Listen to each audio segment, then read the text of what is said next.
समुद्र मंथन। लेखिका काजल द्विवेदी कौमुदी।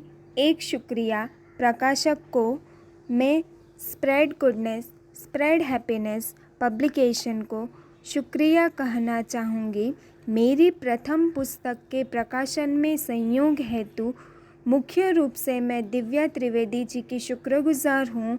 उनकी वजह से मुझे यह मौका मिल रहा है और लेखन क्षेत्र में एक कदम और आगे बढ़ा रही।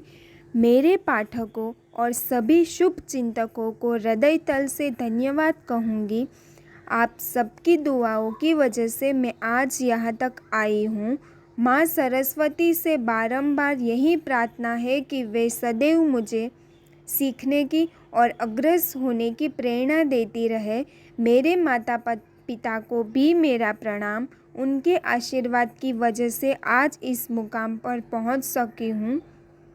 मेरे प्रथम रचना संग्रह समुद्र मंथन को प्रकाशित करने के लिए मैं SGSH पब्लिकेशन को एक बार पुनः धन्यवाद कहना चाहूँगी। पढ़ते रहिए, लिखते रहिए, सीखते और सिखाते रहिए। जितना पढ़ो उतना कम, जितना सीखो उतना कम। मेरे माता पिता को समर्पित। मेरी माँ को बहुत स्वाभिमानी महिला है। उनके विचारों से मैं सदैव प्रभावित हुई है और उनके ही विचार है जो मैंने लेखन और सोच में झलकते हैं। एक परिचय। लेखिका कौमुदी। लेखिका का जन्म 5 दिसंबर 1998 को प्रयागराज के गांव सौराग मेजा रोड में हुआ था। इनके पिताजी का नाम संदीप कुमार द्विवेदी है और माताजी का नाम श्रीमती किरण द्विवेदी है। इन्होंने महात्मा ज्योतिबा फुले राजकीय पॉलिटेक्निक कौशाम्बी से इलेक्ट्रिकल इंजीनियर की ब्रांच से डिप्लोमा किया है और वर्तमान में इंडियन ऑयल कॉरपोरेशन लिमिटेड में बतौर ट्रेनी काम कर रही है। लेखिका मुख्य रूप से स्त्री अधिकारों और स्त्री सुरक्षा पर लिखती है। इनका मानना है कि प्रत्येक लड़की को शिक्षा का अधिकार मिलना चाहिए, आज़ादी मिलनी चाहिए। आज़ाद ख्यालों की कौमुदी ने सदैव ही क्रांतिकारी विचारों को स्वयं के हृदय में जगह दी है।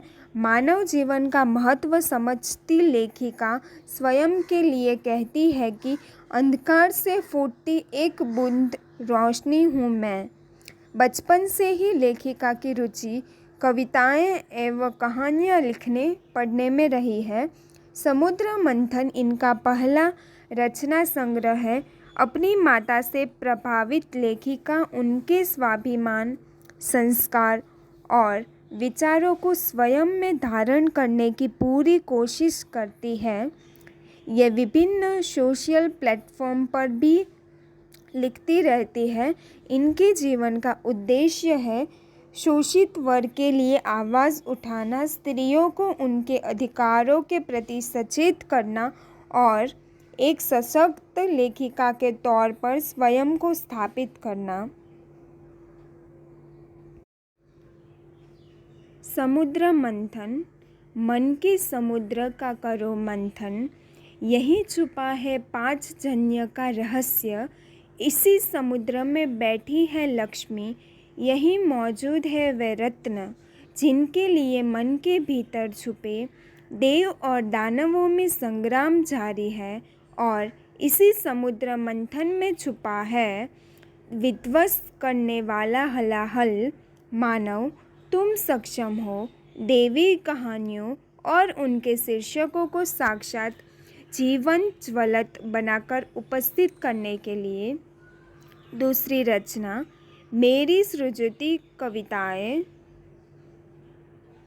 तुम जनक हो और आभार मेरे सृजन का। मैं हूँ जननी अपनी सृजनात्मक दुनिया की।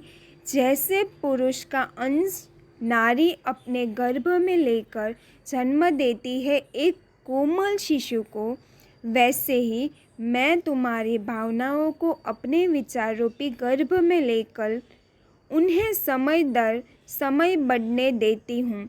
फिर समय की गति के साथ एक कविता का जन्म होता है। कुछ पंक्तियाँ, कुछ शब्द और कुछ रचनाएं मुझे महसूस कराती है स्पर्श मातृत्व का। तुम स्पर्श ना करो मुझे देह से, लेकिन मन से हमेशा तुमने मुझे स्पर्श किया है। इन कोमल कविताओं को मैं अपने सीने से लगाए अपनी ममता की गर्मी से कभी कभी भिगोती हूँ। मैं दुलारती हूँ और पुचकारती हूँ अपनी कविताओं को। मैंने सुना था सृजन का अधिकार दो को है, एक माँ और दूसरा कविताओं के रचनाकार को। मैं तो सृजन कर चुकी हूँ कविताओं का। कालांतर में जब सृजन करूँगी एक नन्हे शिशु का, तब दिन मुझे स्त्री तत्व पर गुमान होगा। मैं एक नहीं दो जीवित सृजन करूँगी तब। एक तो मेरी भावनाओं में सांस लेती कविताएं, और दूसरा मेरी गोद में खेलता एक मासूम नवजात शिशु। तीसरी रचना कुआं। वे कुएं में कूदेंगे तो तुम भी कूद जाओगे। कुछ सालों बाद यह वाक्य रहेगा, लेकिन कूप नहीं रहेगी। अब की पीढ़ी ने तो कुंभ से पानी भी नहीं भरा होगा। आधुनिकता जारी है, कुएं गायब हो रहे हैं। मन चाहा ब्याह ना होने पर कुएं में कूदने की धमकी देने का दौर भी खो गए जाएगा। हम आगे बढ़ रहे हैं और पीछे छूट रहा है कुआं। कभी पनघट पर औरतों का जमावटा रहता था। भारतीय संस्कृति से लबरेज भारतीय नारियां। अब तो कुआं खुद ही प्यासा है, मरियल बूढ़ा हो चुका है। एक दिन ऐसे ही कुआं खो जाएगा। कुएं खोदने वाले बचेंगे ही नहीं। कहीं रहेगा कोई पुराना कुआं। शायद कोई प्यासा कभी आए कुएं के पास। शायद कोई प्यासा आए कुएं के पास। कविता 4। अनवरत अवसाद। घड़ी की सुई की टिक टिक। अंधेरा कमरा, ठंडी सांसें। मेरे मन के भीतर पसरा सन्नाटा। हृदय में भरा घनघोर अंधार। और मेरे विचार जब और घना होता है, तब पाती हूँ कि मैं क्या हूँ। मैं एक खाली डिब्बा हूँ जो खुद में पता नहीं क्या भरना चाहता है। ध्यान निरंतर टिक टिक पर ही रहता है। यह अनवरत चलने वाला अवसाद है। रचना 5। अग्नि में प्रणय का जोर। देखो एक बार पुनः शतखंड मातृण अनुप्राणित हो उठे हैं। बताओ भला ये सौंदर्य युक्त पुहुप मुझसे क्यों कर रूठे हैं। ब्रह्मांड के अंतिम बिंदु पर सहस्त्र मरीचि गिरने लगे हैं। पखोटे खोल शंकुत फिर से तारापथ पर उड़ने लगे हैं। शम शेखर में समाहित हो गया है अध्याय अदे। अब इसी रत्नाकर से होगी कौतुक मौक्ति की उपलब्धि। रोहिताश्व को भेज दो आह्वान पत्रिका आज करूँगी मैं 5 जन्य से 16 श्रृंगार का साज। स्त्रीत्व आज मेरे भस्म हो स्वर्णाहुति बनना चाहता है। आज संपूर्ण संबंधों को त्याग हृदय उड़ना चाहता है। सजा दो आज अग्नि लड़ियों की प्रचंड अर्थी। मेरे तमस को अग्नि जौहर का बना दो सारथी। मेरी प्राणवायु को धधकता दावान नल बन जाने दो। संपूर्ण नभ को मेरे भीतर स्थित कुंभ से ढक जाने दो। आज यह ज्वालामुखी ज्वाला का प्रसार करना चाहे। सजा दो इसके लिए, खोल दो आकाश गंगा की राहें। इस कोलाहल को संपूर्ण ब्रह्मांड में आज गुंज जाने दो। अनंत दूरी पर स्थित नक्षत्र में टकाटर इस लौट जाने दो। मुझे इस वही की आज प्रतिष्ठित एकमात्र प्राण प्रिया बनना है। आज मुझे इस जीवन ज्वलत अग्नि में प्रणय का जौहर बनना है। धाराशाही भाषणबाजी। एक महोदय स्त्री अधिकारों और स्त्री सुरक्षा पर एक विशाल सभा में सुना रहे थे कुछ पंक्तियाँ। उनके श्रोताओं में उपस्थित कुछ कुचली हुई स्त्रियाँ। ऐसा प्रचंड भाषण सुनकर स्त्रियों को लगा कि कोई तो उनको समझता है। अचानक भाषण सभा के बीच में कुछ सिसकियाँ उठी। वक्ता महोदय स्टेज से नीचे उतरे देखने के लिए कि कौन रो रहा है। एक स्त्री किसरते चली आ रही थी उनकी तरफ, रक्त रंजित देह लेकर, बिखरे केस, फटे वस्त्र और फटी फटी देह, एक कुचली आत्मा। वक्ता महोदय की आवाज़ यह देखकर अवरुद्ध हो गई। कंठ से बोल फूटना ही बंद हो गया। मेघा पर अंधियारा छा गया उनके। स्त्री उनको अपना तारणहार समझकर गिर गई। उनके कदमों में मूर्छित होकर सभा में मौजूद और भी कुचली आत्माएं प्रचंड स्वर में विलाप करने लगी। ऐसा प्रचंड विलाप सुनकर और उस रौद्री स्त्री को देखकर वक्ता महोदय स्वयं को संभाल न सके और गिर पड़े। और सुन रही थी सभा धाराशाही भाषणबाजी। अगली जीवन की मृग तृष्णा। मैं जिंदा हूँ, जीवित नहीं। देह लिए डोल रही जहाँ तहाँ, मृत आत्मा सुख कर खोती जा रही। मैं चली जाती हूँ छाती में पीड़ा छुपाए, कुंठित अकेली चली गई, प्रेम को विरक्त, वैराग्य से त्रस्त, बेहद दूर। इस जगह हूँ जहाँ कोई नहीं, फैली है सिर्फ रेत, रेत से उपजी मरीचिका, एक छल, एक पीड़ा, एक बोध, अबोध होने का परिचय। मेरे हाथ खाली है, कभी कभी समेटती हूँ खुद के हाथों में मिट्टी, मेरा अस्तित्व, अतीत, प्रेम, खोना पाना, अंतः। मैं क्या हूँ? अबोध, एक एकांत की मृग तृष्णा। दो जोड़ी खत।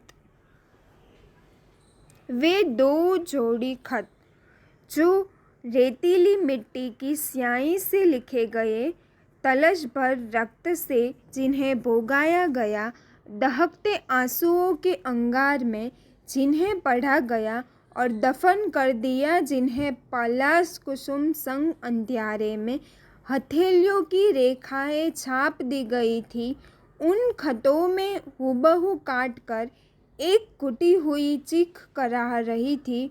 उनमें छिपी सत्य आग्रह बनकर नंगे पांव दौड़ते हुए उनको लिखा गया शब्द लाए गए थे भीख मांगकर। एक अंजुली स्याही ही दरकार थी।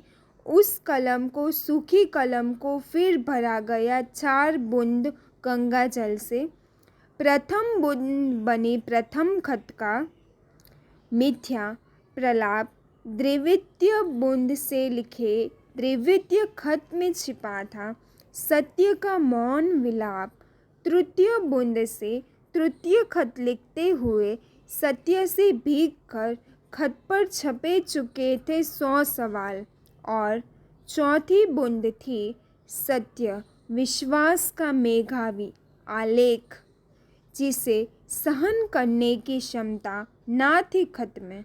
इसलिए लिखे जाने से पूर्व ही खत जल गया अग्नि में।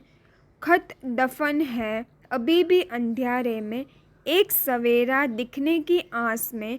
ना जाने कब आएगा सत्य प्रहर, जब पढ़ा जाएगा उन खतों को ईश्वर के समक्ष बैठकर। भूख की विषणता। एक ऊंचा किला इतिहास गाथा कहता किसी बादशाह की कहानी लिए तना खड़ा ऐठा हुआ उसी की एक दीवार को देखती हूँ। दीवार में दरार पड़ी, एक अंध नंगा सा नंगा फटे हाल भिखारी सोया उधर। कुछ हंसी चिरती गुजरती है दरारों से। इंदर गंगा उठकर मेरे सामने हाथ फैलाता है। मैं जेब में हाथ डालती हूँ, बटुआ टटोलती हूँ। मेरे पास कलम है, रोटियां और धन संचय नहीं। मैं चीखों को सुनती हूँ। एक लड़की आती है मेरे सामने कटोरा लिए, केश जितने गंदे, पेट उतना खाली। इधर देखती हूँ नंगों और भूखों की कतार, उधर देखती है वही दृश्य जिधर देखती है भूख के बिल बिलाते नंगे। मैं चाहूँ और वही देखती हूँ भूखों नंगों की कतार, छीना झपटी करते रोटियों की। इधर से कई गाड़ियाँ गुजरती है, राजनीति की लालटेन लिए सबकी सब। वे कचलती जाती है रोटियों को, भूखे नंगे टूट पड़ते हैं उन कुचली रोटियों पर। मैं भीषण भूख का यह विकराल युद्ध देखती हूँ। कलम थामे रहती हूँ, कलम की स्याही बहने लगती है, पन्ने फटने लगते हैं। मेरे सामने उघाड़ हो जाता है भूख का कंकाल। मैं चीखती हूँ मुँह पर हाथ रखे। भीड़ बढ़ती जाती है, कलम गिर जाती है, भूखों नंगों की कतार कलम को रौंदती बढ़ जाती है रोटियों की छीना झपटी में आगे। अगली रचना, कलम की लाश। रात्रि का मध्यांश है, मेरे पास कुछ किताबें बिखरी है, एक और कलम की लाश रखी है। इधर मेरा मन कुछ मृत सा हुआ है, मेरी अंतर आत्मा कुछ सूंघती है। शायद स्मृतियों के मृत अवशेष है। सामने जलता लालटेन बुझने को हुआ है। मैं उठती हूँ, उसे धीमा करती हूँ, फिर आकर कलम को उठाती हूँ।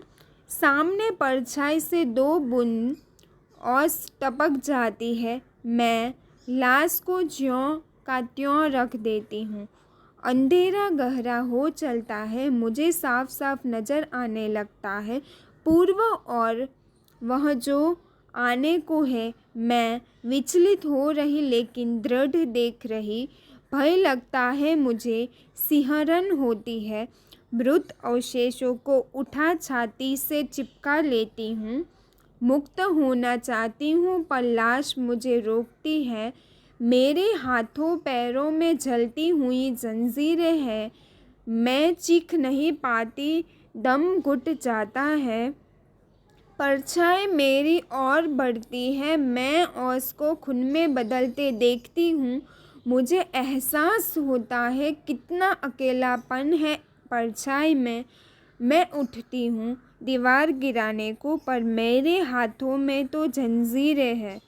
मैं हाथों में पड़े छालों को देखती हूँ, आँखों से मौन ही अश्रु धड़क जाते हैं। मैं बैठ जाती हूँ, मुझे बोलना है लेकिन शब्द नहीं पाती हूँ।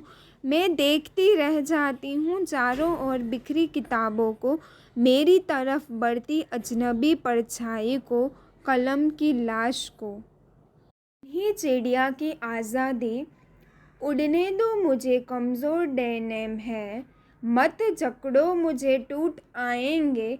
इतनी जकड़न की आदत नहीं, मैं तो उड़ती चिड़िया हूँ। खुला आसमान मेरी असली दुनिया है। दाना पानी मिलना काफ़ी नहीं, कभी सांसें भी लेने दो। मेरे कमज़ोर डैनों को आसमान छूने दो।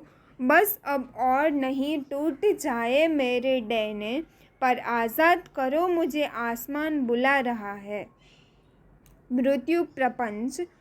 अस्थि द्रोण धरो शतः खंडों पर और भर दो सबसे रक्त की अष्ट चमकती बूंदें। मौन मलिका झील लहर मृगनयनी को प्रेम हुआ, देखो पाटल। अधर सुकुमारी को दानव कर्ण से स्नेह हुआ। मृत्यु का नग्न नृत्य प्रारंभ हुआ और अट्टहास गूंज उठा।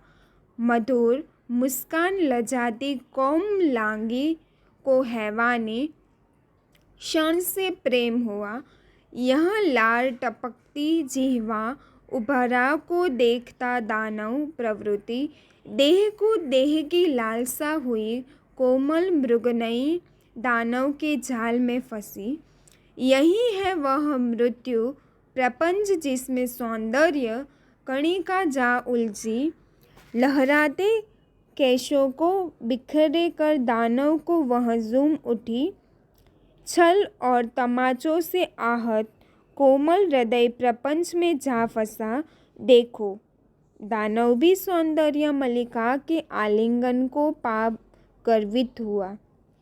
ऐसा रूप, ऐसा सौष्ठव और प्रेम पाकर दानव मद मस्त हुआ। थाम कर उसने मधुमती सुकुमारी को राज महिषी का सिंहासन दिया। बन गई वह पट रानी, दैत्य दलों की संचालिका हुई। शांति दूत भी ऐसा प्रलयित प्रेम देख अचंभित हुआ। यही है वह दानव जिसमें आत्मा रूपी सुकुमारी फंसी। ईश्वर ही है वह शांति दूत जो इस पर चिंतित हुआ। मृत्यु निश्चित है, अटल है और होगा जरूर मृत्यु का तांडव, क्योंकि वासनाएं और भोग विलास की जन्माता है मृत्यु प्रपंच। शैतान का उद्भव। विश्चलता और चंचलता दोनों का मिलता स्वरूप था वह। हृदय पवित्र और नवजात बच्चे जैसा था उसका कोमल मन। एक प्रपंची के हाथों लगा उसका सुकोमल मासूम अस्तित्व। नोच लिया उस प्रपंची ने भावनाओं को, निचोड़ा प्रत्येक तत्व। कोमल हृदय विध्वंस की कगार पर पहुंच सह न सका उसको। कण कण गिरने लगा रक्त अंबकों से और चीखें गूंजने लगी। तमस और सन्नाटे ने मासूमियत को अपने गर्भ में स्थानित किया। पूर्ण पनपने लगा और प्रति कोश का लहू उसे सींचने लगा। यह भ्रूण कोटि युगों तक कोख में बढ़ने लगा। भयावह वातावरण संग भेड़ियों की चीखों और घने अंधकार के मध्यम हुई। प्रकृति को प्रसव पीड़ा असहनीय रुदन गुंज उठा और चील कोए मंडराने लगे नभ पर। ठग गया नील गगन काले रंग से और डोल उठी धरती। लंबे नख और रक्त से भरी आंखों संग जन्मा एक प्रेत। और शैतान ने जन्मते ही तीखे दांतों से चूस लिया प्रकृति का रक्त। विध्वंस ले चुका था जन्म और रोका नहीं जा था अंत। सताया हुआ कोमल हृदय ही दूत रूप छोड़ बनता है शैतानी अंश। सबके भीतर होता है यह शैतानी अंश और प्रेत का रूप। ध्यान देना कोई कोमल हृदय कहीं रौंदा न जाए बार बार।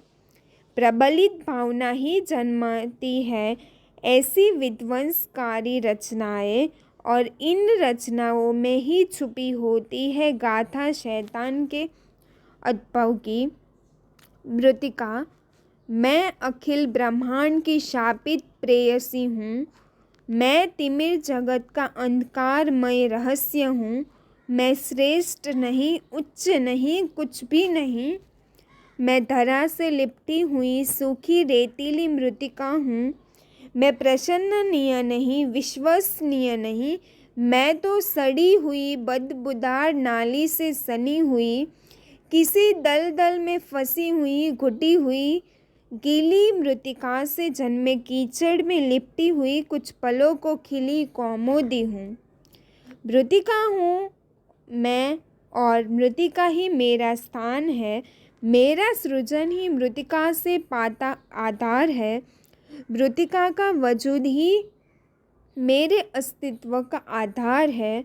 मृतिका ही देगी मेरे अंत को ही एक नया आयाम। नव चिंतन नहीं है और ना तो नव सृजन हूँ। मैं तो पुरातन रहस्यों पर पड़ी मृतिका की हल्की परत हूँ। देव चरणों को छूकर गुजरती हूँ, सब जगह बिखरती हूँ। मैं धूल दूसरी धुंधलापन लाने वाली प्रकृति में सानिध्य वाली मृतिका हूँ। कनक पुष्प का सौंदर्य दो मुझे, यह मादकता आहिस्ता, यह नशा आहिस्ता। आहिस्ता आहिस्ता नज़रों में समाहित मदहोशी, तामरस का स्वाद दो मुझे। इन धने तम में सज्जित करो मुझे कनक पुष्प के सौंदर्य से।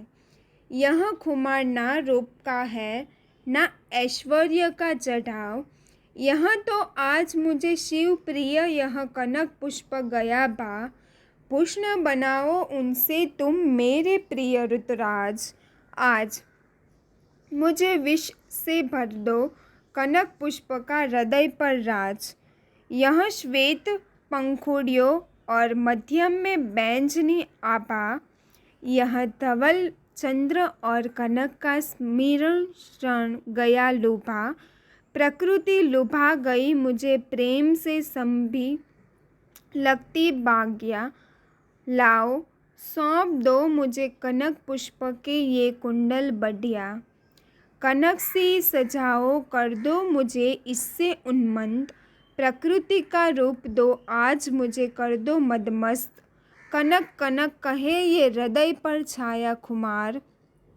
कनक का सौंदर्य दो मुझे अब अलंकार। परिजात पुष्प ऋतुराज, तुम लाना मेरे पारिजात का पुष्प। एक गजरा बनाना एक श्वेत पुष्प से मेरे लिए, सजा देना इसे मेरे केशों में अपने हाथों से तुम। और मैं खुद ही इठलाकर लजा जाऊं देखकर तुमको। तुम मेरे लिए लाना हर श्रृंगार का यह पुष्प सुगंधित। जब जब निकलूं मैं निशा के अंधकार में तब तुम बिखेर देना इन पुष्पों को राहों में मेरे। प्रभात लिखने पर मैं बिखरे पुष्प समेट लूँगी। तुम मेरे लिए लाना यह कल्प वृक्ष का पुष्प। बनाकर मेरे लिए कोमल अलंकार, इनसे अलंकृत कर देने वाला मुझे इन पुष्पों से तुम। इन्हें पहनने पर मेरा प्रेम अमर हो जाएगा। यह सुगंधित पुष्प है प्रेम का सौंदर्य सुनहरा। यह पुष्प देता है प्रेम को यौवन रस भरा। पारिजात कहो या कहो इसे हर श्रृंगार का पुष्प। मुझे प्रिय यह पुष्प इसका सौंदर्य सबसे ज़्यादा। विभावरी में खिलता पाटल, रात्रि हो गई आखिरकार और सांझ गई ढल। विभावरी नाच उठी और देखो खिल उठा पाटल। तुम तो चले गए लेकिन मुझे थामे यह रजनी री। देखो मुझे थामे नाच उठे यह पाटल और विभावरी। चंद्र की आभा तले चमक उठा खिलकर पाटल। यह चमकता सौंदर्य और सुगंधित जैसे मखमल। लाओ विभावरी के इस अंधकार में मुझे सजा दो। पाटल खिल गया तो विभावरी से इसे मिला दो। आँखों से रक्त नहीं रजनी का प्रेम छलका दो। पाटल लेकर मुझे रात्रि संग झूम कर नचा दो। लालिमा युक्त पाटल मेरे केशों में लगा दो। मेरे अश्रुओं को आज जगमग सरित बना दो। ऋतुओं को महका दो आज ऋतुराज को बुला दो। चंद्रमा की मध्यम रोशनी में अब मुझको बिठा दो। 11 दिशाओं को आज मेरी हंसी से गुंजा दो। देखो विभावरी नाच उठी, अब पाटल लिखा दो। डर सबको लगता है। हड्डियों के ढांचे, चुलते हुए मांस के टुकड़े, बहते हुए पीव की दुर्गंध, शुष्क अंधकारों के किनारे से बहती लार और असत, व्यस्त कंकाल, रात का अंधकार, घना जंगल और नर पिशाचों का भयावह झुंड, रोती और हंसती हुई चीखें और रह रह कर कांपता भयावह मंजर। इससे भी अधिक भयावह होता है एक अंधकार में समाये हृदय का रुदन। महसूस करो, छोड़ दिए जाओ ऐसे तो डर लगेगा ना अंत में। हाँ, डर सबको लगता है। यह डर दैवीय और पिशाचत्वक ही नहीं, ज़रूरी नहीं कि यह डर भूत प्रेत और नर भक्षी कंकालों से हो। डर तो एक एहसास है और यह डर सबको लगता है अंधेरे में। रात को कुत्तों का झुंड जब रोए कभी तो चांद को निहारना, और जब अंधेरा छा जाए रात्रि पर भयंकर कभी और अर्थात खामोशी, तब भी आँखों से निहारना चांद को, महसूस करना घने अंधकार को। जब कोई हाथ छोड़े तुम अंधकार का ही हाथ थाम लेना, गिरने देना आँखों से खून, टपकने देना नसों से रक्त की नदी, और फिर तुम उस डर पर हावी हो जाना तुम पर हावी है। प्रबलत विध्वंस करना है और रक्त भरी आँखों से जाग उठना, कोमलता को आग में भस्म करना और मासूमियत फेंक देना। तुम 100 सिंहों के समान गर्जना करना और केंपा देना आकाश। डरना मत तुम, झुकना मत तुम, और हार कर भी जीतना तुम।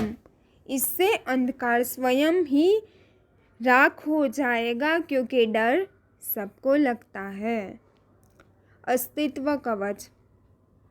युद्ध का आगाज और प्रारंभ की गूंज, इन सब के आरंभ में कुछ क्षण में है शेष।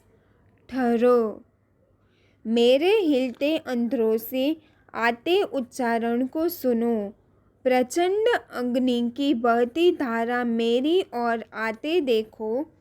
निर्माण कर रही हूँ मैं स्वयं के अंधकार में अग्नि की चमक का। देखो वह शियो निर्माण कर रही है अस्तित्व कवच का। नारी को अपनी दासी समझकर उपहास करते हो। जो देह की बात आए तो उसे चरित्रहीन और कुलटा कहते हो। कौमार्य देह और चरित्र से परे जा रही है अग्नि में। देखो जीवन की दुर्गम दिशा में बना रही अस्तित्व कवच में। कुछ लो मुझे निमंत्रण दे रही, कर दो मुझे लुहान। रक्त बहाऊंगी मैं और भर दूंगी नदियों के उबलते लहू से। कांपती भुजाओं से चंद्रहास उठाऊंगी मैं, पुनः अपने पंख फैलाऊंगी। रथ पर अग्नि ध्वज लहराते चली मैं अस्तित्व कवच उठाने। बलात्कार क्या करते हो एकांत में किसी स्त्री का, इधर चलो पाखंड दिखाओ। खुले आम अपने पौरुष का अर्थ बताओ। घिसटती हुई तुमको अपने पैरों तले कुचल लूँगी। अपने अस्तित्व कवच को तुम्हारे लहू से रंग दूंगी। या तो मैं वीरांगना कहलाऊंगी और तुम्हारे मखौटे को खींच जाऊंगी, या तो रक्त बहाकर चीर निंद्रा में अनंत काल के लिए सो जाऊंगी। धारदार हथियार मेरी नज़रों के समक्ष रण क्षेत्र में चमकाओ। मेरे उठते अस्तित्व कवच का विध्वंस करके दिखाओ। समुद्र मृत्यु आई नहीं तुम्हारे चाहने से मुझे, और प्रेम तुमने सच्चे हृदय से किया नहीं कायर। तुमको चाहिए था ना कि मैं मुँह के बल गिर जाऊं। आओ मेरे शोणित, एक तुम्हारी ही राह तक रहे अनंत काल से। आओ और तोड़ जाओ मेरे नव निर्मित इस अस्तित्व कवच को तुम फिर से। मुझ में समाहित नील की व्यंजना। नील, यह शब्द स्वयं है सुकून देकर नील सृष्टि को लुभाया। नील पुष्प हो गया या नील गगन नीलाभ छटा की छाया। नीलकंठ स्वयं विश्वेश्वर भगवान नील कमल ने मुझे बुलाया। नील गगन में मौजूद नीले चंद्र की प्रतिबिंब काया। हाँ, मुझ में नील समाया, हाँ नील जगत समाया। नील नदी से काल्पनिक नील स्वयंवर की निकलती माया। नील समुद्र से आँखों में नील धनुष का रंग बसाया। नील जगत और मुझको नील अंतरिक्ष की छवि दिखाया। नील गंगा की नील धारा ने मेरे मन में नील प्रेम बसाया। हाँ, मुझ में नील समाया, हाँ मुझे नील का प्रेम है बाया। नील रंग के वस्त्रों से नील स्नेह जो मुझ में आया। नील स्नाही की नील रंगत से जगत को उठाया। नील कमल से नील कनक का श्रृंगार है भाया। नील अलंकार का नील भगाव उसे मुझे बुलाया। हाँ, मुझ में नील समाया, हाँ मुझ में नील समाया। नील कमल से मुझ में नील विश्वास है छाया। इस नील छाया में मेरे मन को नील नील का हर्षाया। संपूर्ण जगत नील पुष्पों और नील चंद्र की मिश्रित काया। मुझे बस नील जगत का नील सुहास साथ है भाया। हाँ, मुझ में नील समाया, हाँ मुझ में नील समाया।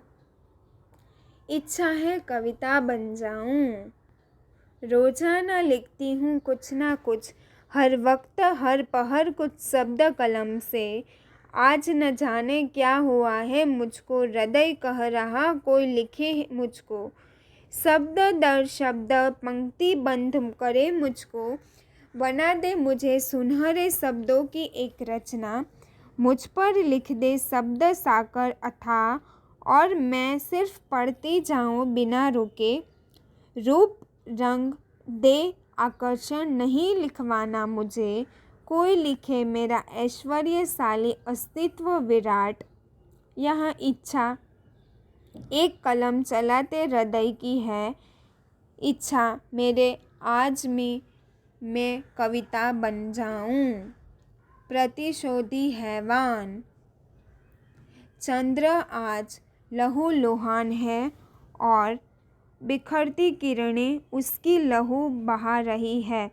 यह घना अंधकार, भयावह जंगल, उड़ते चमगादड़, भीतर बैठा हैवान, सब जो मिले इन लहू गिराती आँखों से तो खेल शुरू हो भयावह। गूंजती चीखें अथाह खामोशी, मन का बिखराव और करुण विलाप।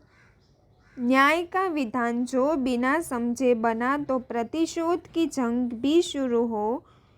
सिखाओ आओ बतलाओ इस अंधकार को, यह गलत है लेकिन प्रतिशोधी हैवान हावी हो रहा वातावरण पर छाते हुए।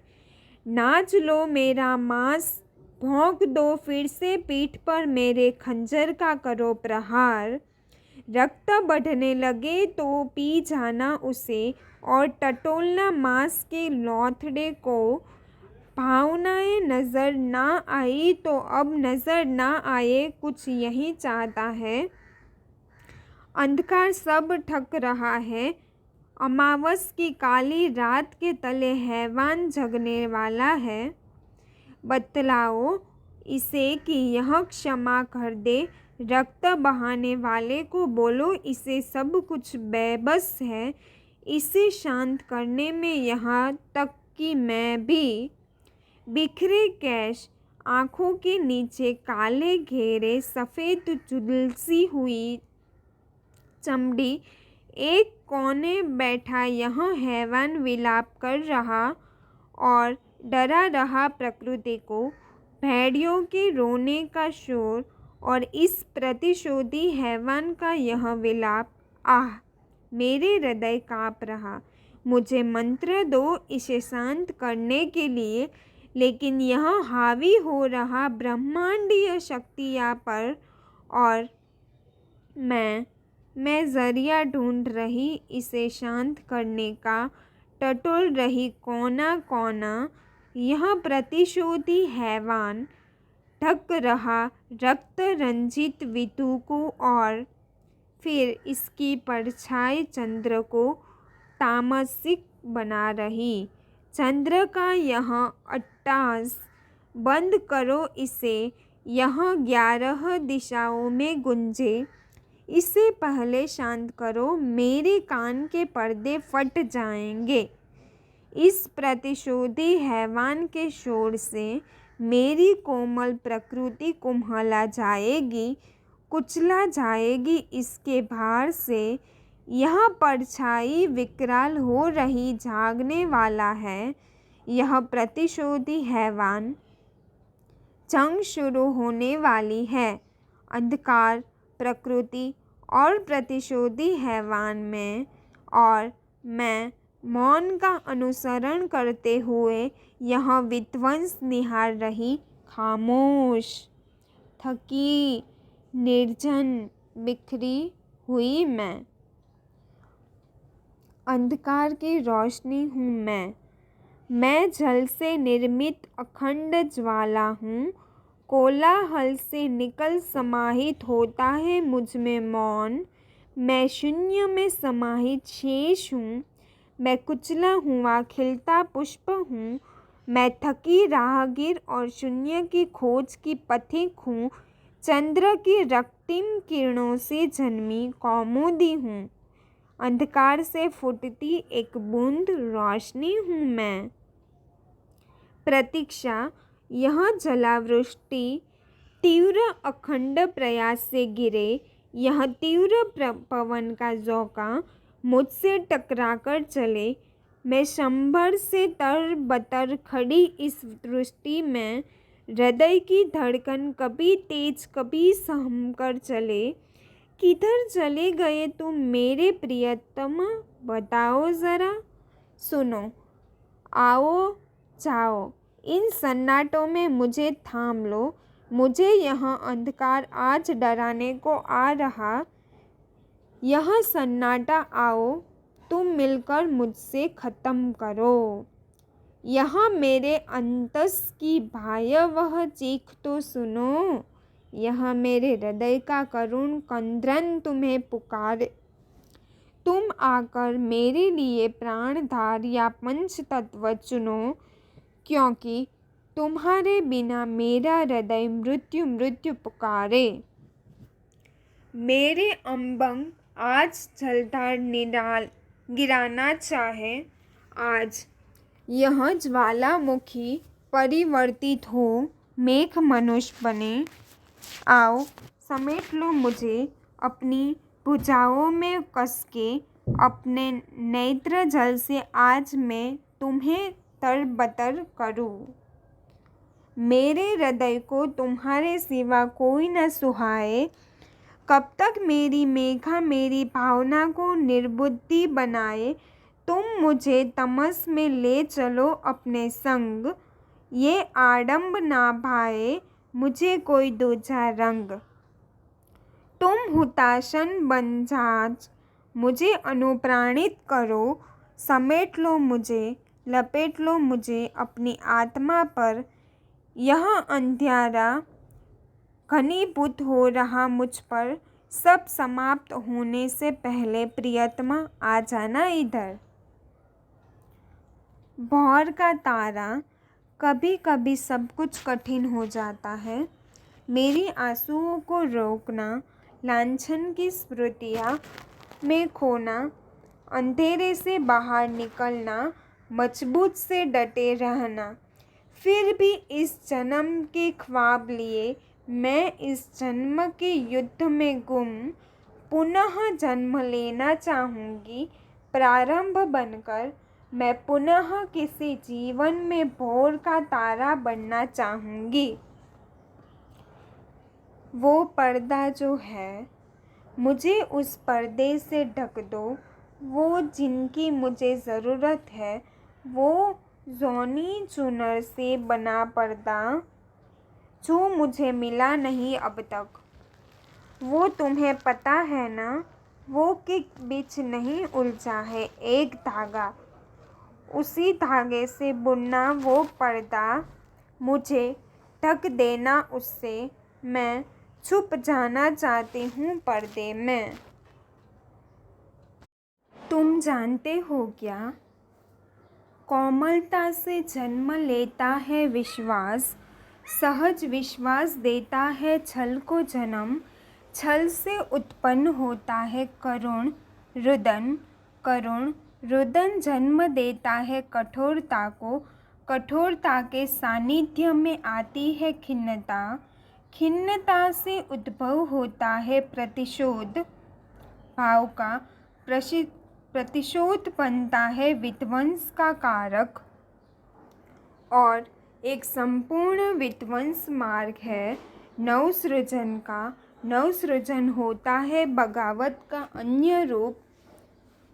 बगावत से टूट आ जाती है संपूर्ण बेड़ियाँ, और इससे वह जो भी कभी फूल जैसे था, वह बन जाता है कांटे की चुभन, और चुभता रहता है वह भूशूल बनकर सदैव कोमलता पर। और इसके पश्चात कभी कोमलता जन्म ले ही नहीं पाती, और ऐसे युगों युगों तक जन्म लेता है तो सिर्फ एक बागी मन। तो इस वक्त कहाँ किधर जन्म ले रहा है, क्या तुम जानते हो क्या? शुरुआत। काले गुलाब की आखिरी पंखुड़ी गिरने से पहले यह आगमन, सूखे गुलाब के ठंड की सुगंध से भरा हुआ आगमन, हर्ष और उल्लास का विषय नहीं, यह अंत से आरंभ होने की दिशा है। यह विभावरी के उलझे विधु के स्पर्श से उदित होना नवसृजन है। तुलसी एक पवित्रता। आज तुलसी के चंद पीले पन्नों को भर के मुट्ठियों में मैंने स्वयं के दागों को सुनहरी दृप्ति से भर दिया। बीती यादों को तिलांजलि देकर पता है, तुलसी के पन्नों के गिरने से अलंकृत होते हैं मेरे दाग पवित्रता से। काश ऐसा हो जाए। एक असली सत्य बताऊं अपनी सोच के हिसाब से, तो सत्य यह है कि जिस दिन हम कहीं भी रेप होने पर उसे दबाने और छुपाने के बजाय थोड़ा हिम्मत करके उसके खिलाफ आवाज़ उठा दे, तो रौंदी हुई स्त्रियों मुख्य रूप से ध्यान दे। तुम सब संगठित होकर अगर बलात्कारियों का नाम लेकर सड़कों पर उतर आओ और लिख दो उनका नाम जगह जगह और कालिफ से भर दो सड़कें, यकीन करो कालिख पुत जाएगी समाज के चेहरे पर और नंगे हो जाएंगे बलात्कारी सरेआम। बाघ धर्म। मुझे मिला बाघ धर्म और मेरी अस्तित्व की राख का समीक्षण उन दागदार स्त्रियों की तपस्या की दागदार कहानी है, जो रोजाना लूटती हो और रौंद दी जाती है, जो पुष्पों से प्रेम करती है लेकिन कांटे पाती है। वे बाघ धर्म की शक्ति है। चर्म में छुपे भेड़िए पहचानती है। वे स्त्रियाँ अंगोरी बन जीवन की रहस्यमयी अंधकारमय गुफाओं में छुप जाती है। तपस्या रत मौन स्थिर। सुनो समाज अद्भुतियों करती हूँ तुमको। जाग जाओ और सुनो है समाज। तुम रोने दो आज पुरुष को खुलकर, मत लगाओ उसके आंसू पर पाबंदी। बह जाने दो उसके उद्गार और पीड़ा। तुम जहाँ हो जिधर हो जैसे भी हो है समाज, आज मेरी याचना सुन लो। स्त्री पर लगे बेवजह के दाग धुल दो, मुक्त करो और उसे उड़ने दो नभ में। उसकी अनुमुक्ति हंसी का पिंजरे से बाहर करो। तुम सुन लो मेरी चिंती विनती है समाज, बिना परिस्थिति समझे किसी की मत लगाओ उस पर आरोप और लांछन। तुम बदल दो खुद को है समाज, तुम समझो मासूम जिंदगियां की घुटन। है समाज जागो और आज बदलो खुद को इंसान ही समझो। मत बांधो उसे रूढ़िवादी सोच में, सपनों को जीने दो और पूरे होने दो। है समाज उठो और आज मेरी विनती सुनो। अपराजित। यह नील सम्मोहन, यह कोमल गाज सौंदर्य विजय निरूपण, नीलाभ छटा में निहित यह भव्य आकर्षण। यह हृदय हरता मन में बसता हसत रेखाओं की कुंडलिया के मध्य, जो रखूं इसे मन के ऊपर, करूं हृदय में सुशोभित।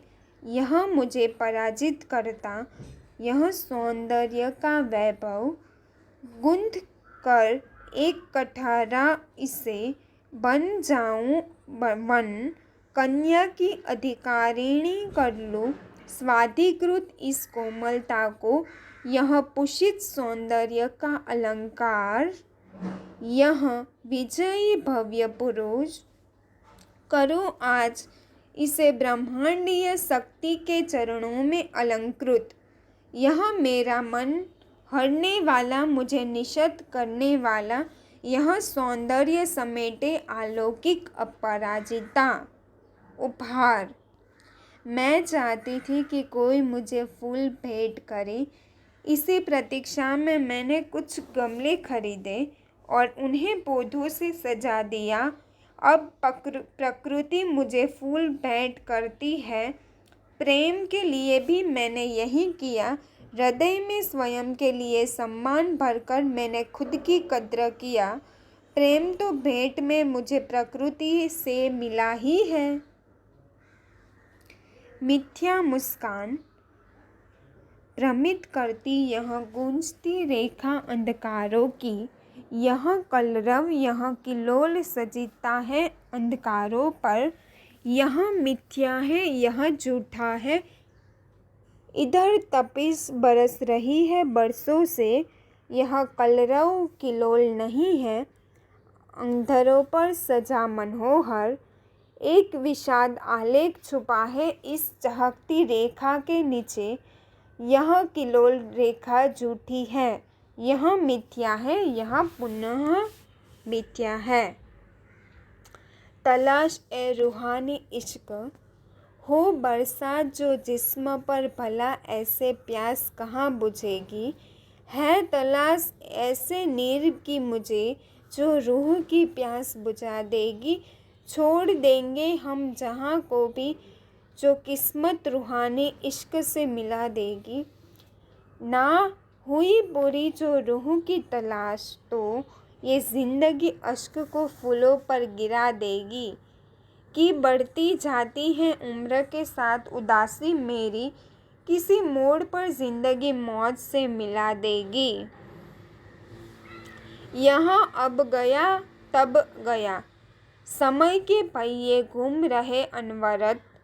काल चक्र में मौजूद मैं और तुम, मुझे महसूस होने लगा है कुछ दिनों से कि यह जीवन एक भ्रम है, यह मृग तृष्णा, आँखों का धोखा, यह जो तुम बंधन मुझे समझाते हो, यह जो तुम मुझसे घृणा प्रेम दर्शाते हो, यह सब छूट जाएगा मेरे जाने पर। तुम भी एक दिन चले जाओगे। यहाँ हंसते रोते गाते बोलते ये पल पल रंग बदलते चेहरे सब छूट जाएंगे। यह सब बिछड़कर पीछे घरे रह जाएंगे। अभी कुछ दिनों से मैं छत पर दिल ढलने पर जाती हूँ और एक सन्नाटा खालीपन सा मेरे भीतर पाती हूँ। मैं आहिस्ता ही क्षण भृगर का अर्थ समझती हूँ और खाली हृदय को फीकी हंसी से भरती हूँ। मुझे अब जीवन का मोह नहीं होता। मैं तो जीवन से परे का प्रकाशी एकमात्र सत्य पाती हूँ। तुम नाहक की चिंता करते हो, इन झूठे स्वांगाओं में फंसते हो। यह सब रेगिस्तान में पानी दिखने जैसा है। यह तो कभी कभी खत्म हो सकता है। मैं तो समझ चुकी हूँ कि यह अब गया तब गया। यह जीवन कौन जाने कब गया। प्रेम करने वाले, प्रेम में प्रेम करने वालों के हिस्से आई कभी न खत्म होने वाली प्रतीक्षा। प्रेम की एक झलक पाने के लिए तरसे आशिकों के हंसके आई कभी न खत्म होने वाली बेरुखी प्रेमिकाओं के हिस्से आई। झुमकी और बिंदी की तारीफ के लवरेज कुछ अनदेखी और कालजी कृतियाँ। प्रेम में प्रेम करने वालों के हिस्से आया अथाह प्रेम से भरा मौन। एक प्रेमी के हिस्से आया अपनी प्रेमिका से बिछड़कर कभी ना खत्म होने वाला मौन विलाप। एक प्रेमिका के हिस्से आई प्रेमी द्वारा दी गई पायल की कभी न खत्म होने वाली झनकार। शेष बचे प्रेम करने वालों के हिस्से आया प्रेम साधक की यात्रा का वैराग्य लेख। निसंदेश प्रेम इस ब्रह्मांड की सबसे सहज प्रक्रिया है और प्रेम करने वाले हैं इस ब्रह्मांड की सबसे जटिल संरचना। श्रम का विध्वंस। तुम मेरी देह को लघु समझना और मुझे कुचलने का ढोंग करना। मैं विराट मेघा लेकर तुम्हारे अतस को नाच लाऊंगी। यही है विराट सृजनात्मक विध्वंस। हाँ, यही है तुम्हारे श्रम का विध्वंस। भूख, सता और रोटी की। वह जो गरीब भूखमरा है, नंगे पैर फटे कपड़े पहने सबके सामने हाथ फैलाता है। लोग कहते हैं कि इनका तो काम ही सबसे को लूटना है। वह जो रोटी की भूख मिटाने के लिए 2 निवाले की चोरी करता है, पेट भरने के लिए भीख मांगते फिरता है, उसे 2 रोटी के बदले डांट दुत्कार जरूर मिलता है। और वह जो लूटते हैं, देश को सता करते हैं, अधिकार के नाम पर भीख देने की गुंजारिश करते हैं, उनको हम सिर्फ पर बिठाकर चलते हैं। वे जाति विशेष परख कर भोजन करते हैं। फिर आती है अखबार में खबर, उन्होंने इनके घर पर खाना खाया। अरे बताओ, सबको खाने का काम तो उनका बरसों पुराना है। लूटना खाना यही तो उनका धंधा है। यह सतात्मक भूख इतनी ज़्यादा है, इसकी चपेट में आकर दंगे होते हैं। धर्म जाति के मुद्दे इससे उठते हैं। स्त्री के अधिकार यहीं पनपते हैं। युवाओं के रोजगार के रास्ते यहीं से खुलते हैं। वस्त्रों की आज़ादी के मायने इसी भूख से निकलते हैं। अगर नहीं आता इसकी चपेट में कोई, तो यह बचा हुआ व्यक्ति है। वह भीख मांगने वाला जो अभी भी कहीं देख रहा होगा 2 रोटी की आस। कितना विरोधाभास है असली भूख और नकली भूख में, और यह समझना कितना ज़रूरी है कि लुटेरे कौन है और भिखारी कौन। वह कबाड़ी, एक कबाड़ी जो गुजरेगा कभी मेरी चौखट से समेट ले वह मुझको भी। रोक दूंगी अपने दरवाजे पर आवाज़ देकर उसे, कबाड़ का बचा हुआ हिस्सा हूँ, बीते अतीत के सुनहरे पल का टूटा हुआ किस्सा हूँ। मुझे भी उठा दो, यहाँ ज़ोर से पुकारूंगी उसे। मैं हीरा नहीं जो परखे मुझे जौहरी, मेरी इच्छा हूँ मुझे समेटे कोई कबाड़ी। ढल जाऊंगी फिर से कबाड़ बनने के लिए, तब तक जोहूंगी बाट उसकी। वट कबाड़ी जो गुजरेगा कभी मेरी चौखट से। एक खोज। सिद्धार्थ ने स्वयं को खोजा और ब्रह्मांड ने बुद्ध को पाया। एक अंधकार और निकला है स्वयं की खोज में एक और पथिक। खोज का अर्थ बदल जाए, स्त्री पुरुष से अलग होकर सिर्फ अंधकार प्रकाश बने। बोधि वृक्ष तो नहीं मिल सकता, एक वृक्ष अंतर्मन में उगाना होगा। कहाँ, कैसे, कब हृदय होगा प्रकाश पता नहीं, ऐसे संपूर्ण होगी खोज। लेकिन अंधेरे सन्नाटे को निकलने दो, स्वयं ही इसे प्रकाश की खोज करने दो। नाजुकता का कारक। एक गुंड भाव संयमी नस्ल का व्यक्ति प्रेमी बनने के बाद अपनी चंचल प्रेमिका के झुमके, आलता और चूड़ियों के रंग का अन्वेषण करने लगता है। एक जटिल मनोविज्ञान में रुचि रखने वाला पुरुष को प्रेमी बनकर प्रेमिका के गैसुओं में लगने, नाजुक पुष्पों के गजरे पर सोग की करना पड़ता है। एक क्लिष्ट भाषा के कलमकार को प्रेमी बनने से पश्चात श्रृंगार की प्रशंसा रचने से अधिक समझनी पड़ती है श्रृंगार की बारीकियाँ। एक काली सफ़ेद तस्वीर जैसे इंसान को प्रेम इंद्रधनुष जैसा मनमोहक और फूलों की तरह रंग बिरंगी बनाता है। सच में प्रेम वह कारक है जो पुरुषों को उसकी अकाट्य शक्ति में सृष्ट अदृश्य मृदुलता को मिलवाता है और बनवाता है उसे प्रेमी। प्रेम रास की नायिका।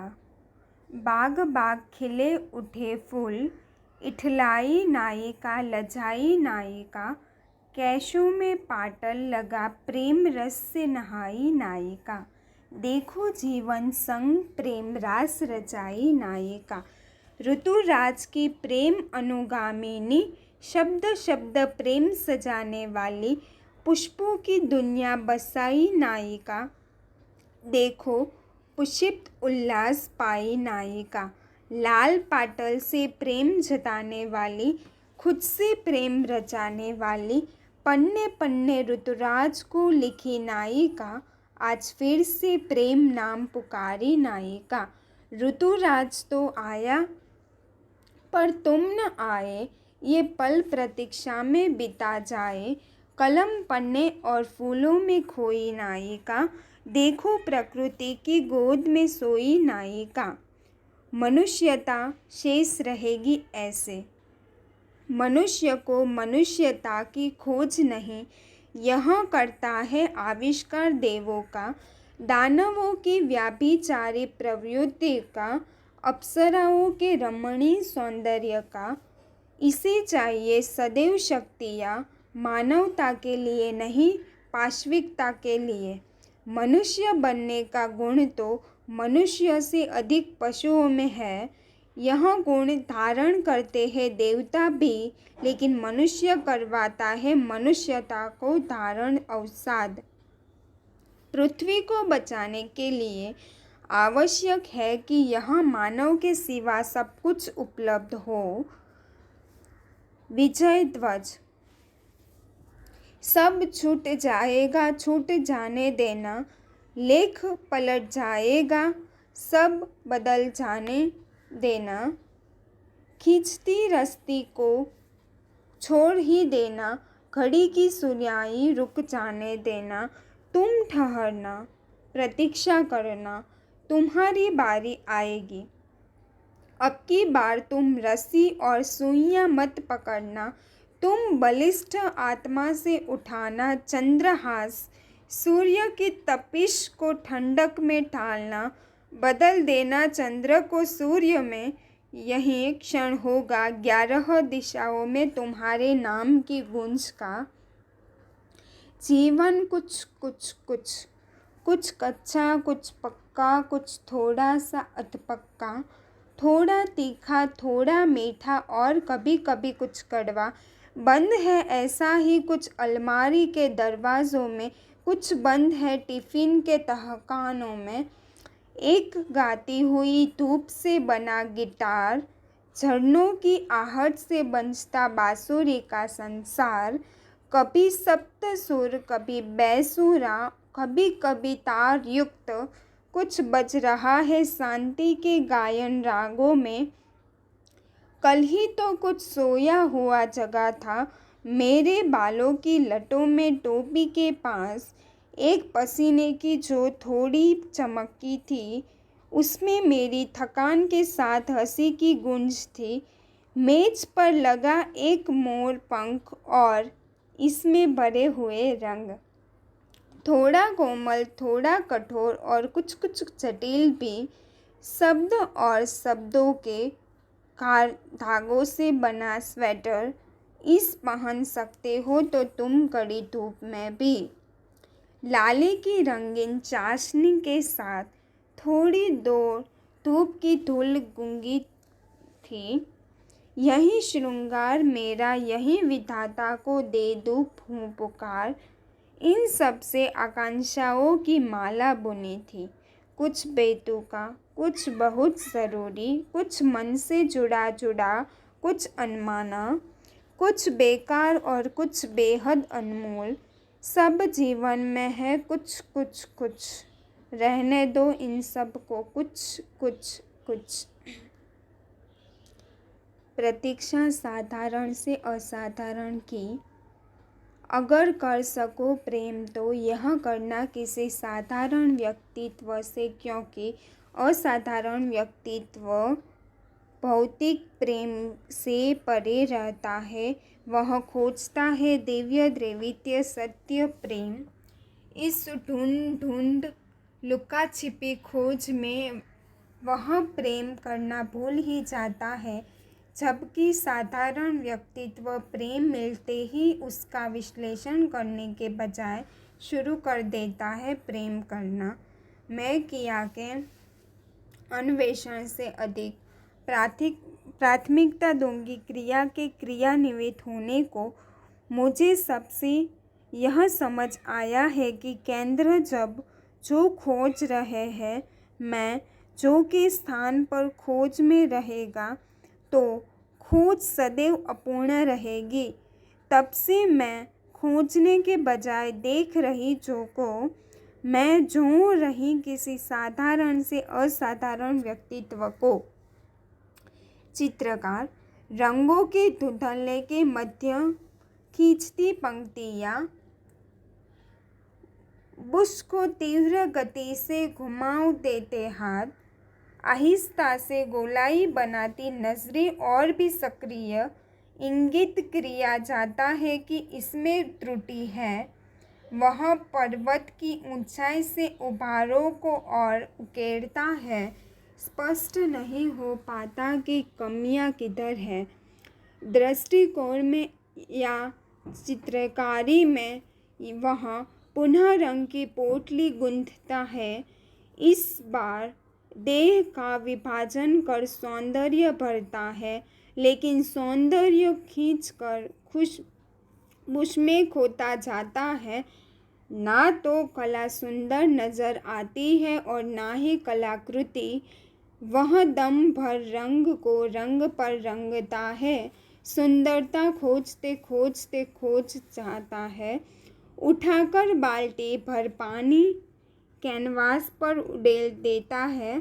रंगीन दुनिया पन्ने पर से जमी पर डोलने लगती है। वह पसीना 5 धम से बैठ जाता है। उठाकर भीगी आँखों से मन भर मिट्टी गुथता है। कोयले के टुकड़ों में बारिश की बूंदें समेटता है। कैनवास पर उकेर देता है अनायास ही कुछ एक धंधुली कलाकृति उभर आती है। उसके अंतस की कला हार जाती है, कलाकार जीत जाता है। उसे हार में जीत नजर आती है। यह पुनः बुश उठाकर रंगने लगता है एक गुलाबी फूल। मेरे चांद तुम मुझे ला दो वह अपाक मोती गुलाबी रंग का। पाटल पुष्प को सुखाकर सुगंधित इत्रालो दो। तुम मेरे लिए चमकते चांद की मुट्ठी पर रोशनी ला दो। समस्त ब्रह्मांड की चमक लाकर रख दो मेरे समक्ष। मेरे कुछ जलधारा के आवेग मोड़ दो।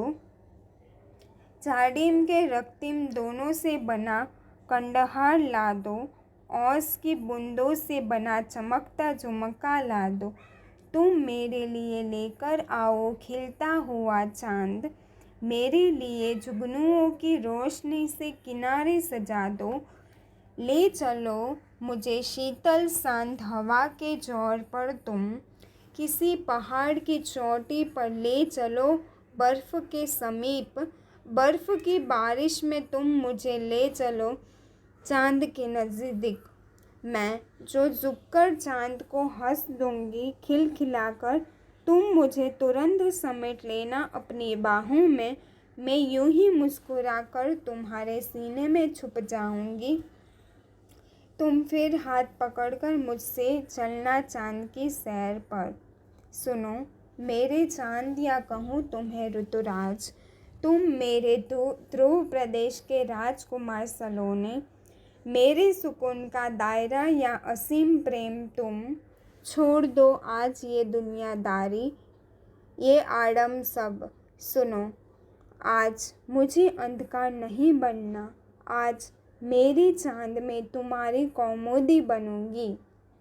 मेरे सितारे नहीं चाहती मेरे चंदा तुमसे। तुम एक परिजात पुष्प का गजरा लेकर आ जाना सिर्फ। कुलिष्ट दीपित की सृष्टि नक्षत्र अक्षु बूंदों से सिंचित होकर भीगे थे। कलानिधि के खंड मही पर लहू लहन से रिंझे थे। कुमुद बांधव चंचल कलित कौमुदी से रूठ गया था। अंशु माले भी हो तिरस्कृत कांदबिनी को छोड़ गया था। ध्रुव भिक्षु हुए थे व्योम पर लिखे मंदाकिनी के काले पुष्प। उभर पर लगे पलोठे छोड़ चले थे शिर माग को करके शुल्क। राग अनुराग वैराग से होकर तृप्त आकुल और विहीन आत्मा त्याग चुकी थी मिथ्या को होकर परमात्मा की लीन। वह माथे पर लपेटे कलंक भस्म खड़ी थी तप्पे के मध्यम। कहाँ प्रकट हुए थे समक्ष तब उसके तीक्ष्ण बाण वध्य। हो दंडवत तोड़ ली वह स्वयं की अस्थियों का पिंजरा। भेद दिया उसने आत्मगुहन प्रेम को डुबोकर खंजर। उसी रक्त रंजित द्वारिद्य उद्य विघ्न क्षण में उठी ज्वाला थी। धधकते नक्षत्र मंडल के समाहित आकाश गंगा की बेला थी। हाय स्त्री हाय रे स्त्री कैसी यह तेरे हाथों में चंद्रहास सजित होने के पूर्व की अंतवेला थी। रेणु से सजे कंपन के फुहारों के माध्यम को दो अंबक सजल दो चमकते थे। भृंगांग के असंख्य तप्त मयूल रक्त से सनकर नलिनेश के छोर पर धधकते थे।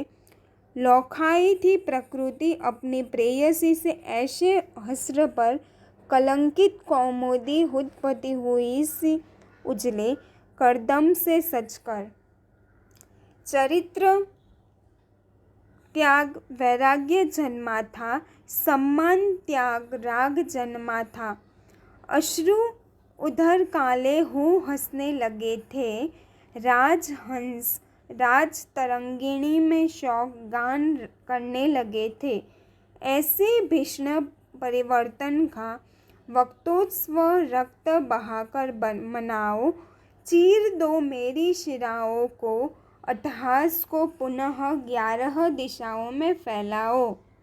चरित्र मर्यादा और देह से परे रखना तुम कलुषित वनदेवी को। इसे सज्जित करना तप प्रयास से और अतः में सुशोभित करना इसे कलंक चैंदी को। मेरी कल्पना छत पर टहलते हुए शाम की चाय के साथ मन में कल्पना के फुंदे बुनती हूँ। खुद से ही ना जाने कितनी बातें करती हूँ। ऐसे आसमां को किसी छोर पर धरा को चूमते देखती हूँ। उड़ती चिड़िया को आसमां को छूते हुए घोंसला की ओर लौटते देखती हूँ। अनायास ही तुलसी के पन्नों को छूती हूँ और तुलसी जैसी पवित्रता समेटने की कल्पना करती हूँ। अनजान कल्पनाओं में विज्ञान पलटने का सोचती हूँ। पृथ्वी को उसके अक्ष की विपरीत दिशा में घूर्णन कराने की सोचती हूँ। असंख्य विचारों के बीच ऐसा सोचकर चाहती हूँ समय को पीछे करना और लौट जाना चाहती हूँ।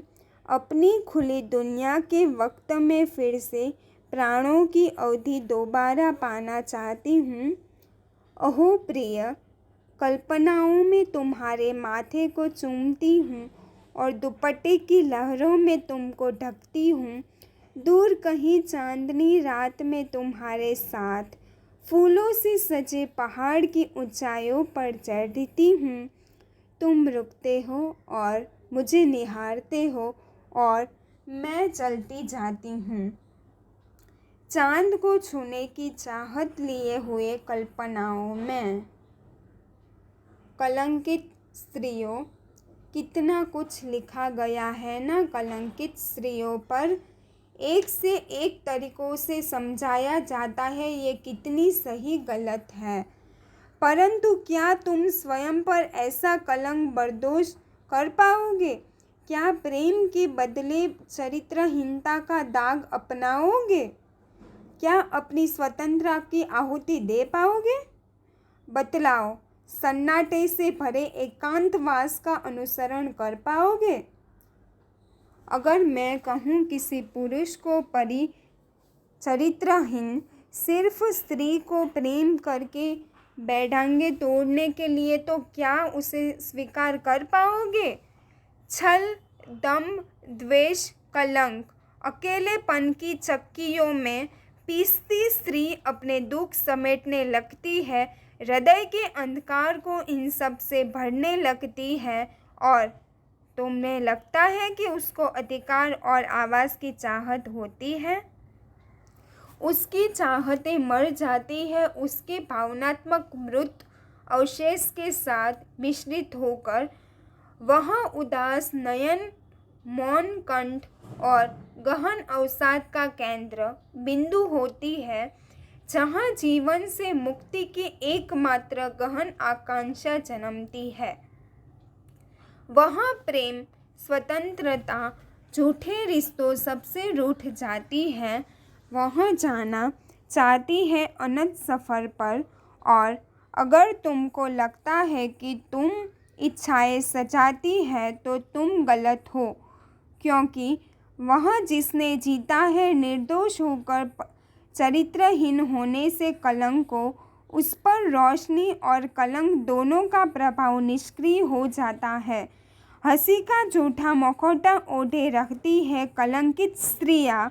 वे होती है आम्रपाली की तरह साध्वी, जो बुद्ध की रोशनी में ही अपने लिए एकमात्र आश्रय पाती है। ऐसे प्रेम जताना मुझको, तुम ऐसे प्रेम देना, अथाह असीम प्रचंड प्रबल। परंतु प्रेम की आय में मुझे मन की दुर्बलता और कोमलता मत देना। जब मैं थक जाऊं तो अपने कंधे पर सिर रखकर मुझे सुस्ताने देना, लेकिन कंधे का सहारा वहाँ मत बनने देना जहाँ मेरा मन लाचार होकर देखे तुमको। तुम मेरा हाथ थामे रहना, प्रबल प्रेमातुर पक्ष बनकर, लेकिन अपने हाथों से मुझे मत छुपाना उन क्षणों से जो मुझे प्रबल बनाएगा जीवन के रण क्षेत्र में। तुम मुझे उड़ने देना, अकेले चलने देना, देखते रहना मुझे दौड़ते हुए। जब लगे कि अब ज़रूरत है तुम्हारी, तब तुम आना और मुझे थामना।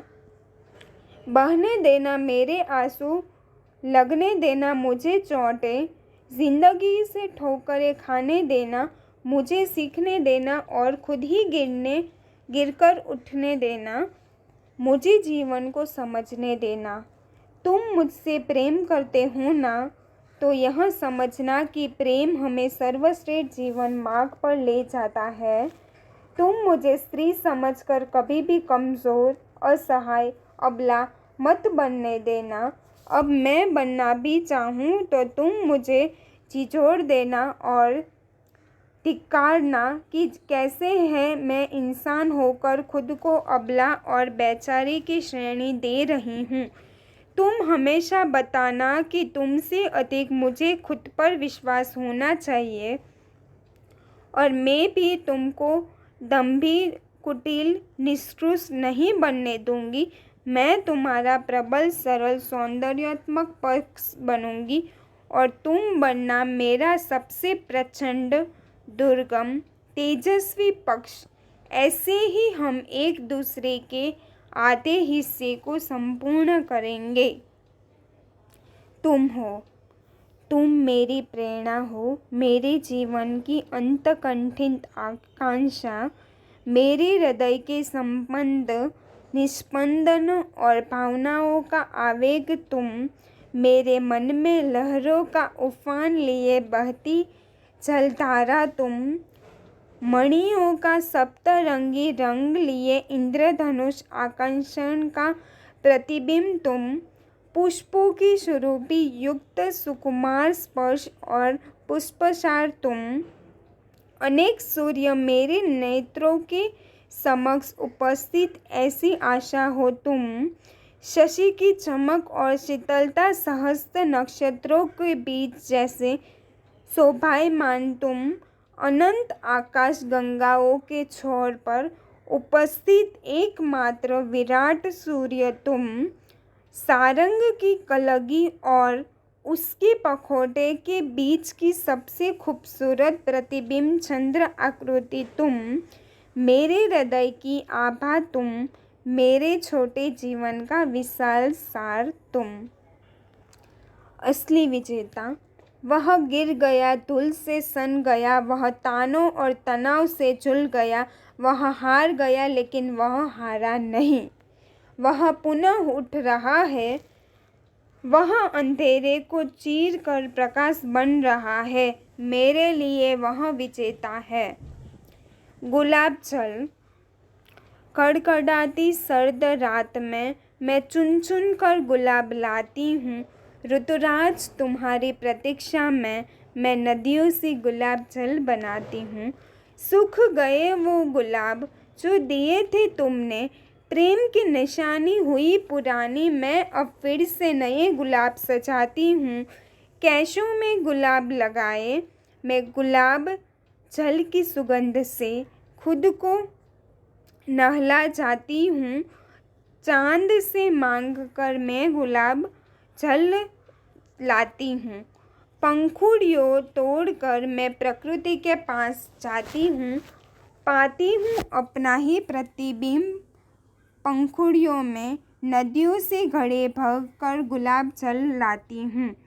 गुलाबों से सजकर मैं सौंदर्य मुग्ध हो जाती हूँ। इस मखमली सुगंध से भरकर मैं गुलाब जल में समा जाती हूँ। प्रतीक्षा में जो गुलाब सूख गए, मैं उनको भी नदी में डाल आती हूँ, जबकि कोमल स्पर्श से फिर से मैं गुलाब को जीवन दे जाती हूँ। कण कण पर मैं गुलाब जल छिटक आती हूँ। अपने संग में प्रकृति को भी गुलाब जल से महका आती हूँ। पता है, कुछ सूखे गुलाब, कुछ ताजे गुलाब, कुछ टूटी पंखुड़ियाँ और नदी का जल, इन सबको मिलाकर मैं गुलाब जल महकाती हूँ। अछूत प्रेम। यहाँ लिखते हुए कि मैं प्रेम के लिए अछूत रही, कितने प्रश्न और तर्क मेरे सामने खड़े हो जाते हैं। मैं कितनी गैर जिम्मेदाराना और अपरिपक्व लग सकती हूँ, लेकिन यह सच्चाई है कि मुझे कभी प्रेम ने नहीं छुआ। मेरे लिए कितना मुश्किल है प्रेम को लिखना। यह कोई व्यक्तित्व विशेष के लिए दी जाने वाली संज्ञा भी नहीं है। मैंने हर बार प्रेम को छूना चाहा। मैंने पुस्तकों में प्रेम को पढ़ा। प्रेम कितना खूबसूरत हो सकता है, प्रेम ये हो सकता है, प्रेम वो हो सकता है, प्रेम ऐसा हो सकता है, प्रेम वैसा हो सकता है, प्रेम ऐसा वैसा नहीं हो सकता है। पुस्तकों में गढ़ी गई परिभाषाओं को उठाया मैंने, उन्हें धारण किया असंत में और चल दी प्रेम करने। लेकिन मुझे समझ आया कि प्रेम मुझे अछूत मानता है। प्रेम कभी मुझे लेने नहीं आया। मैंने समझा कि खूबसूरत शब्दों में घड़ा गया खूबसूरत प्रेम सिर्फ किताबों तक खूबसूरत है। यही मेरे कुरूप हो गया उसी समझदारी के क्षण में। त्याग, समर्पण, हृदय, भावनाओं, देह, आत्मा, रंग, रूप, करूप में उलझा प्रेम कितना उलझा हुआ है। यह इतना उलझा हुआ है कि सब इसको निरंतर परिभाषित कर रहे हैं, लेकिन आज तक इसकी एक सहज परिभाषा मुझे नहीं मिल सकी। इसे गढ़ा जाएगा, सजाया जाएगा, शब्दों से संवार दिया जाएगा, अनेक उपमाओं से भरकर इसे परिभाषित कर दिया जाएगा, लेकिन मैं प्रत्येक परिस्थिति में प्रेम के लिए अछूत रहना चाहूँगी। चूँकि जब मैंने इसे छूना चाहा तो इसने मुझे यही एहसास दिलाया, उत्पवे मैं अब सदैव के लिए इससे अछूत होना चाहूँगी। मेरा दुर्भाग्य। उन अभागी स्त्रियों के लिए मैं क्या लिखूं, जो प्रेम करने के अपराध में लांछन और समाज से तिरस्कार पाती है। मैं लिखना भी चाहूँ तो ख़त्म हो जाती है मेरी स्याही और मौन हो जाती है मेरे शब्द। हाय मेरा दुर्भाग्य। मेरे पास उचित शब्द संग्रह होते हुए भी कभी कभी मैं स्वयं को अनपढ़ पाती हूँ। तो यह समुद्र मंथन किताब काजल द्विवेदी कौमुदी द्वारा लिखी गई है।